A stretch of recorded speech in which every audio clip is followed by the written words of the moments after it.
Welcome everyone to another episode of SHU Doing alongside my co-host Paul Guarino.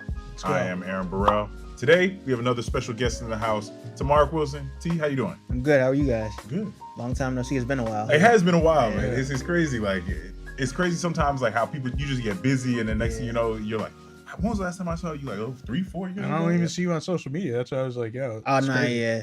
Family life, work keeps it busy. I kind of use social media to kind of just keep up with people. I should probably update people more myself, but For sure. That's like the how we got you here was you posted. You were posting. I think you were like, it's my birthday. Yeah, my 30th birthday, big milestone, and then along with that, just had another daughter. And congratulations! Thank you. Happy birthday! Thank you. And that's what I think I hit you up and was just like, oh, happy birthday! I didn't see you on social media in a minute, so I was just like, happy birthday! How you doing? And then we were like, I was like, wait a second. You want to come on the podcast? No, I'm always down to come back and see everybody. I saw Dr. Miller outside. I was catching up with him. So, He's a doctor? I'm trying to. Yes, where have you been for the last, 20 years? Like, I mean, I won't not call him doctor. I don't want to burst his bubble. So, no, he is a doctor. He's been a doctor. Somebody didn't. I don't know. That's his business. But you're still on the wall in the communications. Yeah, I saw that. It's like bittersweet because I was in such better shape back then. It's like back when I'm in my prime. But yeah. So let's get into it. What brought you to Sacred Heart? And let's start there. What brought me here was I was a walk-on, so I was like down there. It was honestly here in Central, and I heard they both had media programs, but I did the tour. Coach Jones, I believe he's still here. Yeah, Coach Jones. Shout out Coach Jones. So he gave me the tour. It was him and Gordon Hill, G Hill, one of the greatest to ever do it here. Facts. And they just gave me a tour, and he told me about the vision they had of a post-grad sports communications program, and that's what had me. Like I knew. Funny enough, in elementary school and middle school, they had like the little news stations. I was a part of that. Okay. So, so ever since then, I knew I wanted to do some kind of TV broadcasting, and then he told me about that, and it was sports. So I was like, sign me up. So that's what so I decided to walk on here, and that's kind of how I got here and got in the program. And then, while I was here, not to skip ahead, I guess, while I was here, when I tore my ACL my junior year, so I had to sit out the season, and that kind of got me more into what's next kind of thing.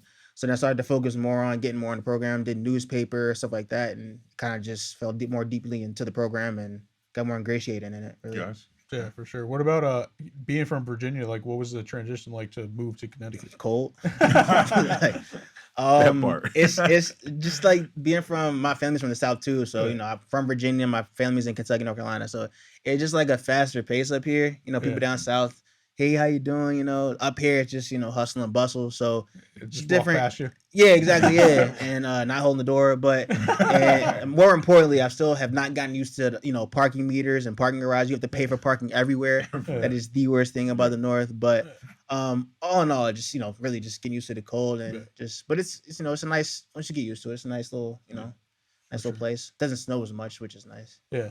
Yeah. That's been a good part. These past couple winters hasn't been like crazy. Right. Yeah. Look at y'all shouting out global warming. Is it real? Let's not get into that. The podcast. Right. This is not going down that route. About to get canceled. Yeah. Right. So as you mentioned, you were playing it. One thing you kind of touched on, which is interesting, and I relate to. Obviously, I was on the soccer team, as you know, but when you're playing, when you're an athlete here, sometimes it's very easy to get that tunnel vision. But you had that moment where you stopped and you were like, what's next? Yeah. And I feel like that doesn't happen for a lot of us until you're kind of forced to. Yeah.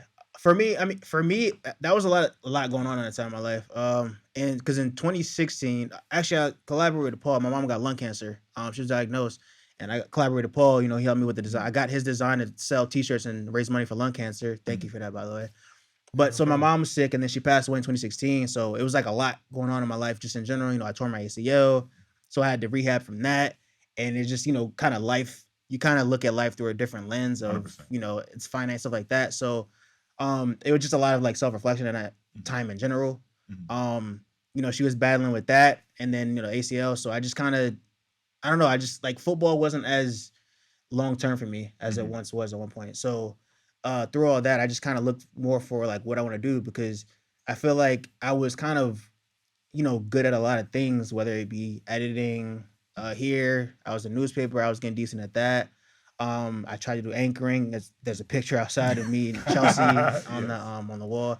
So, but so I had to figure out what I wanted to kind of, do like long term, and what do I want, like what do I love, what do I want to, focus in, because Yeah. it's either be good at a lot of things or be great at something. So I just took that time to kind of figure out what I enjoy most and what I wanted to do. And that was like a big part of it too. Is just, like I think football, just like I loved it, I still love it, Yeah. but it just wasn't everything anymore. And that was kind of part of it too. Like I knew, like I was kind of somewhat happy after the last game, like I'm ready for life to start type thing. So Okay. that was like a big part of it. Yeah, I think it's dope too, because you just mentioned like you came here because of the media program as Yeah. well. Like obviously football too, but it's like you already kind of had your plan without even kind of knowing it. Yeah. What was like your, I guess, dream job, or like what job did you want to get after? So So it's funny going into it. My high school, we had a big with a TV production class, so I was really into editing, like film, post, movies, stuff like that. I was really into that. Then I got here, and this facility was built, the Martiria building with the control room, and I got more into that, and I just kind of realized. And then I mentioned before, like even in middle school, elementary school, I was doing it, and I just kind of realized before that That's it was crazy. more, yeah, I know, right, Yeah. yeah. It's funny. So when my dad passed, like 2021, I was going through stuff, going through papers. I found like little papers of like them saying like he does this, and I totally forgot I did it in middle school. That's So it was crazy. like a full circle thing. But yeah, no, as I did more stuff with the TV and stuff like that, I just realized that it kind of fit me more. The fast paced, the high pace, the live TV. It's like very intense. It's kind of like football in the sense where we're all a team. Everybody relies on one another. And then as a which I'm directing and TDing now, but as a director, you kind of got to be the leader and just kind of not control, but just kind of help collaborate with everybody. I should say, just make sure everything goes as planned. So I think that's what kind of drew me in there. But like I came in wanting to edit, and then as the more I got into live broadcasting, I realized the rush, the atmosphere, people just kind of being intense. It gets intense. Sometimes people say things they shouldn't, but at the same time, it's live TV. You get in, you do the job, and you get out, and then That's it for the day. yeah, exactly. Yeah, Yeah. that's the best part. You don't take work home with you. Facts. Well, you should. You shouldn't. Yeah, you but should. Yeah.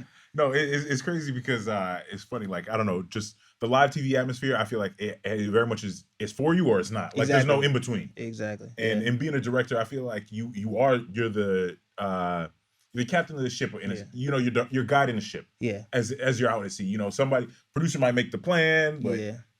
when you get out on that water, it stops. Trust me. somebody Too else. many stories to tell, but the buck stops with you. If a producer could put the wrong location of a guest, for example, I work in Bloomberg News TV, so a guest could be coming in remotely through like a Zoom call, and or the guest could be over phone.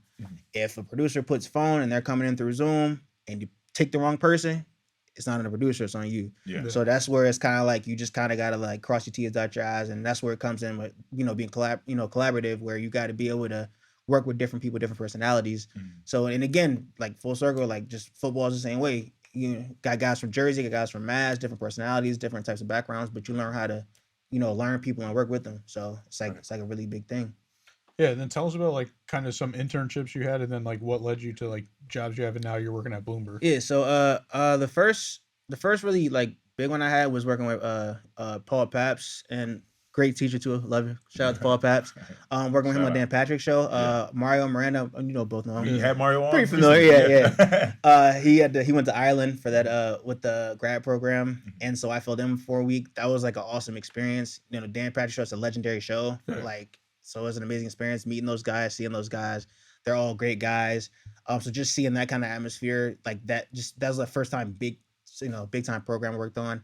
And then after I graduated, Professor Thorne, love him too. Shout out Professor Thorne. Shout out Thorne. He got me connected with somebody from NBC Sports for the Winter Olympics in 2018. So that was my first time doing like remote production. So I went out to South Korea on site. I worked with the snowboarding documentary department, but I also got to walk on the trucks and see the setup and how it worked. And that was my first time learning kind of a little bit of the industry and what it's like. So you're 30 days, you get that per diem, you get that daily fee, and you're going and working. Some days are 8 hours, some days are 10 hours, some days are 16 hours. And it's like dope because you're in a different country, never been there before, and you're around the same. For me, it was like the same 3 or 4 people. I still keep in contact with them for a month. You build relationships. Yeah. And those relationships kind of drive you forward. Like one of the guys, he's been in the business 20 years. His name's Don Shea Brown. He's an EVS operator. And to this day, like I call him for advice when I was looking, when one of my old jobs shut down, I called him for advice. What should I do? And he said, you build those relationships. It's cool.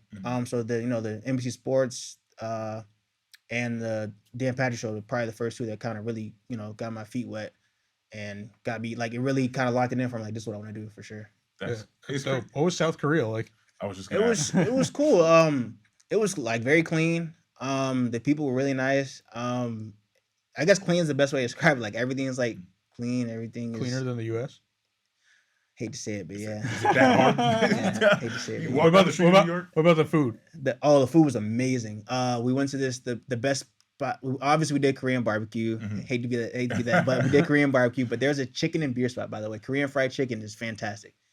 Chicken and beer spot, yeah. It's like really, it's hard to explain. Like the spicy's like a flavorful spicy. The beer, nice and crispy. So that was really cool. Getting out the food was fantastic. We got got to walk around a lot, take a lot of buses. A lot of good nightlife. Yeah. A lot of fun stuff to do out there. Yeah. But yeah, it's beautiful. We took a bus to the beach side, even got to see that. They got like the seafood spots. We ate a seafood spot where they got the aquariums outside. You pick what you want. That's crazy. Oh yeah, fresh. Yeah, I want that. Exactly. Yeah. That's crazy. It's funny because I remember when like I worked 2018 from Stanford. Okay, yeah. And I remember seeing you like posting you were going over to Korea. I'm like, yeah. It's like I'm doing this in Stanford. T going to it was South funny. Korea. It was like somebody backed out, I guess, last minute, and then they got the call, and I was just like, sure, I'm not doing anything. So. Yo, actually, low key, I think it might have been 2018. I kind of did stuff for the Olympics too. With the lady that was the stylist, I was running her social media, and she was doing I remember us talking about this, she was doing the Olympics and she was doing the Super Bowl at the same time. She had like two people, and I was I was getting texts like that's right. NBC had both of them. Crazy amounts of time. Yeah, I remember. That's crazy because I just remembered that was a super it. busy time. That's actually probably how I got the gig because they probably had people that were supposed to do the Olympics doing the Super Bowl. Yeah, it was crazy. And yeah, there was actually I forgot I even did that. To be honest. Like, there was actually people working the Olympics that had to leave halfway through and fly back for the Super Bowl. It was in Minnesota. I remember that year. In Minneapolis. Yeah, so that was crazy. Yeah, and everyone hated that Super Bowl because it was freezing. Yes. Yeah, we were up at I forgot the time difference. We were up at like 6 a.m. or something like that watching the game over there. Oh, that's crazy. Yeah. That's the reason why I vividly remember that Super Bowl, the Eagles Super Bowl. Yeah, well, Taylor Swift is about to go from Japan to Vegas for the Super Bowl the night before, but the time difference it's actually the day. She's traveling back in time. Funny how that worked out, right? Right. Are you gonna get into conspiracy theories? Yeah. We were talking about it before. I was like, listen, the script is real. T, are you a Ravens fan or are you? I'm a Rams. So I'm from Northern Virginia. Typically at Washington Commanders team now. Yeah. Watch out. I was never gonna cheer for them growing up. So the greatest show on turf. I'm a Rams fan. Gotcha. So I got no horse in the race, but I'll just say that there was some incentive seemingly for Taylor Swift to be able to make that. 1,000%. I'll leave it there. Yeah.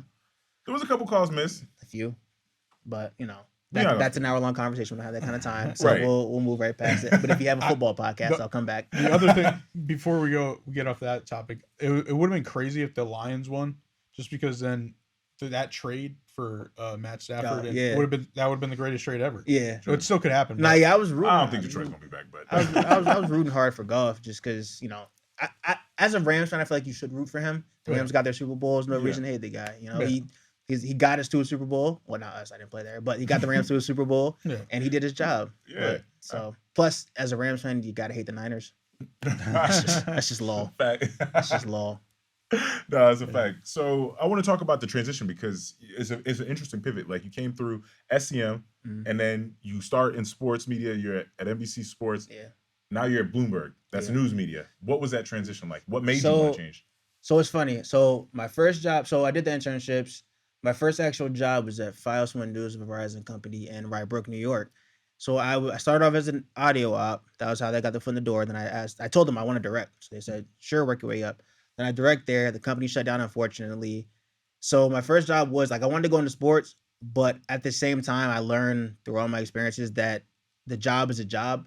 What I mean by that is whether you're directing sports, whether you're directing e-news, whether you're directing finance news, your job is still the director. You get the show from the producer, you work with the talent, you work with your crew, and you still have to do a job to do.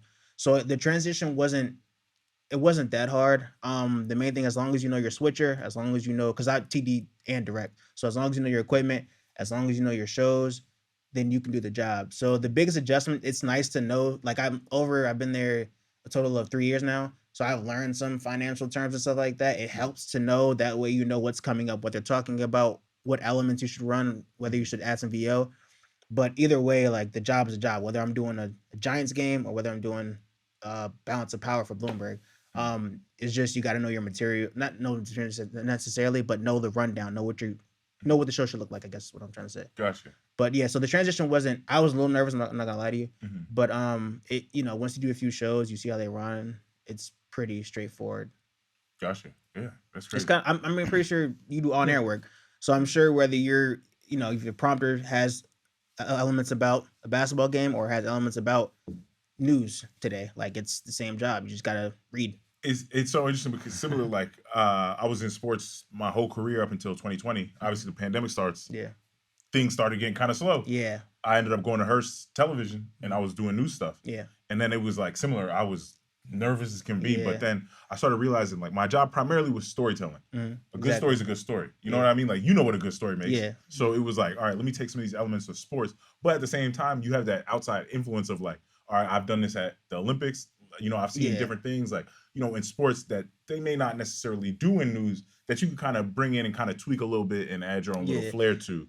I mean, a little different for you because you actually got to talk to people and sometimes interact with them. So I get to sit back in the control room and just say, cut to this camera, cut to that camera. Yeah. But, you know, it helps to know, because a lot of times the stocks obviously are affected by world news. Mm-hmm. So it helps to know what Kim Jong-un looks like so that way I can call for this VO.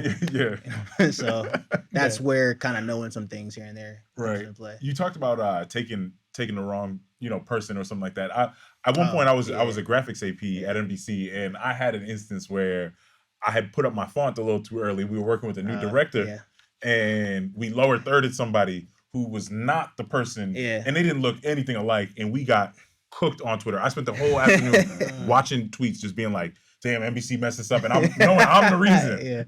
You know, crazy, but I want to know. They were like, fire him. Yeah. Literally, they were like, "Who's the idiot behind this?" I'm like, Hey, but like I said, it falls on the director at the end of the day. But I mean, at the same time, like, you know, stuff like that happens. But yeah, when I say take the wrong person, though, I mean like the person that you're supposed to take is like in studio, and you take the person that's on the Zoom call who's like at home not paying attention. That's when it's bad. Yeah. I've never done it, but it can happen. Yeah.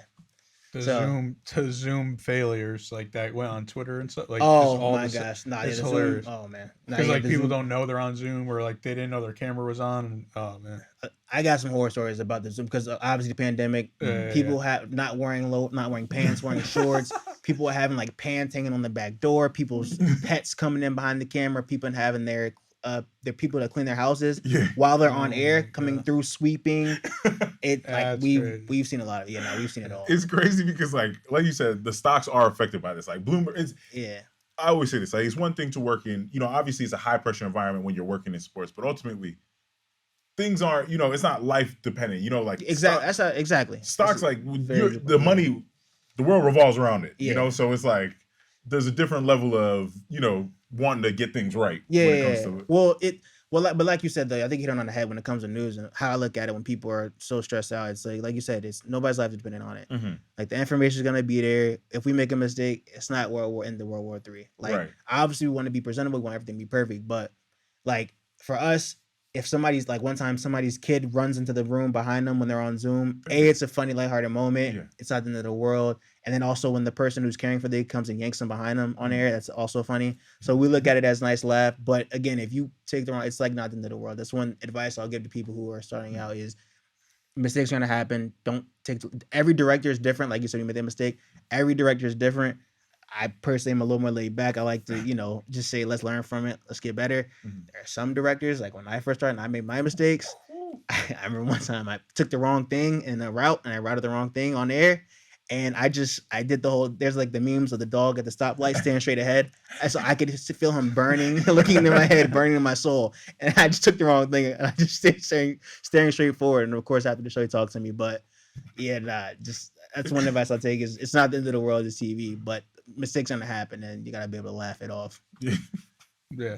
What, like working at Bloomberg, like what have you learned? Like, because that's like, you know, a prestigious like network and brand and stuff like that.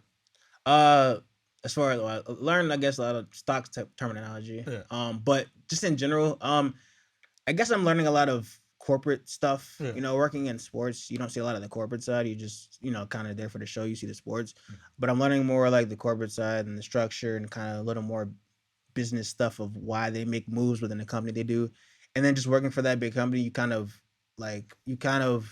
realize like how big of a platform it is sometimes when you have guests on. Like my first directing job was with Quick Ticket. It was a smaller platform, but still Bloomberg, the name, they're gonna get big guests. Like we had LL Cool J on.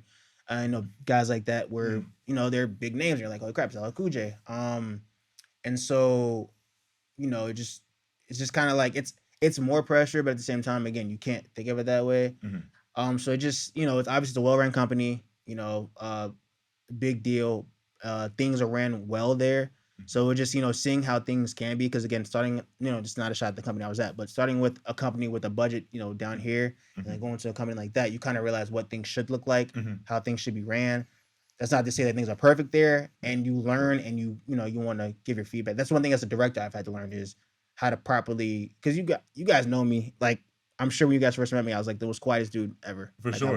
I wasn't the most talkative guy.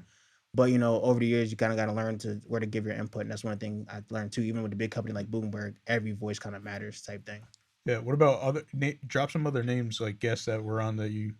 Oh, I mean, I'd have to dig into the memory bank. I mean, it's like for the most part, the Quick Take show was a little different because it was more of like a younger crowd, so they wanted to go more for like the lifestyle type thing. Okay. But like as far as like the Bloomberg guests, they have like all these political officials, a lot of ambassadors and stuff like that.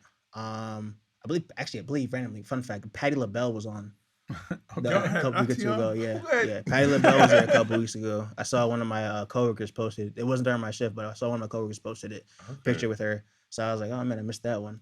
But no, yeah, they had Patti LaBelle. I think Eli Manning's been there. Just anybody with anything to sell. Chris Paul's been up there. Like anybody with any kind of business, acumen have been there. So I'll be on there soon. A lot of big time. I hope. Honestly, fun fact: when I was on Quick Take, we were pitching stories. I pitched to have you on. Oh, they just didn't. It's like hard connections. Yeah, that's what I said. I was like, yo, it's my guy. He runs a great company, sports company. He's connected. He has world champion boxers under his belt, like a bunch of. But unfortunately, it was just close. Dang, that's just close. That's dope though. I tried. No, I tried. I'm gonna put that one day. One day. I got pitched on Bloomberg. What? Yeah. One day. And also, you never know. Sometimes you pitch it now and it might not work, and they come back around and be like, "Hold up, wait, your man's still free?" Yeah. So come back. You never know. But T, this has been a pleasure. I want to before we go, can you leave our anybody listening, any of the major gems that you have taken and kind of brought into your own life? So you've seen a lot, Yeah. I mean, just like I said before, just it's corny and cliche, but run your own race. Everybody's moment's gonna happen differently. I started out with the small 18, 19 an hour per job at Rybrook, New York, instant, but staying in, basically making enough per month to cover my rent, stuff like that. But at the same time, from those you get experiences from, you learn. The job is a job, like I said. So the main thing is like, no matter how big or small a company is, it's the same job. Learn from everybody possible. Like that's a big thing too, is whether it's leading anchor on Bloomberg or the anchor from RNN who may eventually work on CBS, like just learn from those people, listen to everybody. Even as a director, every day I talk to audio op floor people and just to, soak in from their brain because they know more than directors know because they're on the floor. They know what's going on. Audio ops know more about audio than you do. I learn, again, I sit there every day and soak with their brains. Hey, what was wrong with this mic? What was wrong with that mic? How do you fix that for the future? Mass control, same thing. So the main thing is just in any field, just learn as much as you can, be a sponge, because it's better to know everything than know one thing. And it's same thing with football. Like I learned every business possible because that's how you get on the field. And I think that's what's got me through my, to where I am directing for a company like Bloomberg is, I just tried to learn everything possible because as a director, your job essentially is to be able to keep the show going no matter what. So if this line has no audio, you got to know how to fix that from past experiences. Sometimes mass control may have muted that line, so I got to be able to know, hey, did you mute this? That way it's a quick fix. If this goes wrong, we can't fix it. I got to know what my plan B is. So just always have a plan A, have a plan B, and learn from everybody possible. Connections are important. Like I said, without the professors here, I wouldn't be where I am at all. Wouldn't have gotten the experiences I've had. But yeah, that's just the main thing. Just stay the same too. Stay, head down, and yeah. That's a major gem. It's crazy. Just like obviously having known you for so long now, like to see when you were doing control room stuff, like you're talking about getting in the control room here from Sports Buzz to now directing at Bloomberg. Yeah, it's crazy to see. It's dope to see. Yeah, can't wait to have you back on here. In future seasons where you talking, maybe who knows where we'll be. We'll get in some lifestyle stuff. Maybe I can give the gems about having 202.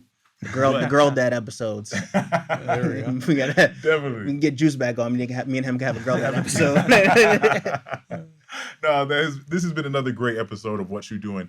Please check out TaMaric anytime. I feel like you're always willing to help out wherever. Always. So we appreciate you coming on the podcast. This has been another episode of What You Doing. We'll see y'all next time.